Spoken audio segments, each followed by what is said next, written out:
այո, սխալներ, փաստողումներ, իհարկե եղել են։ Եվ ամենաշատը մենք ենք մեզ մեր մեջ քննադատում։ Մենք մեր մեջ, դաշնակցականներն են հենց բազմաթիվ հոդվածները, որ հիմա դուք բերում եք այդ հղումները հոդվածների, դաշնակցությունն անելիք չունի, ես չունի։ Դրանք մերոնք են ասել, այո, ազատ խոսք ա եղել, խոսել են, մարդիկ նաև տեսել են, որ շատ բաներ կարելի է մի քիչ այլ անել եւ այլ։ Խոնակ դաս քաղեք դրանից։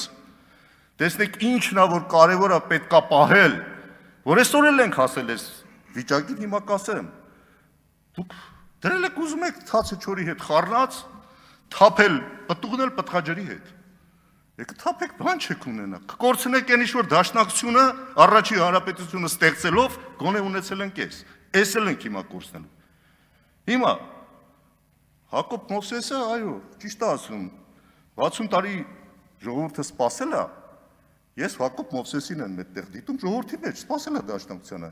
Կարող է այն դաշնակցությունը, որ դաշնակցությանն է բայց սպասել։ Հենց այն դաշնակցությունը, որի մասին ասեցինք, որ առաջի հանրապետությունն է կերտել, այդ դաշնակցությունն է 60 տարի առաջ է տարել, 70 տարի առաջ։ Այո, Հակոբ Մովսեսը սպասել է, աղա մի քիչ չի արդարացել իր ակնկալիքները, օքեյ, լավ։ Բայց դա սրտացավությունից է, եթե ասվում, ընդունում եմ։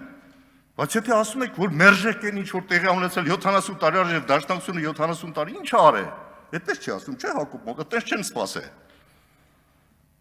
Այսա է որ մեզ մտահոգում է։ Ադեկվատ լինենք, ասում եմ։ Հիմա եկեք ադեկվատ եղեք դաշնակցություն։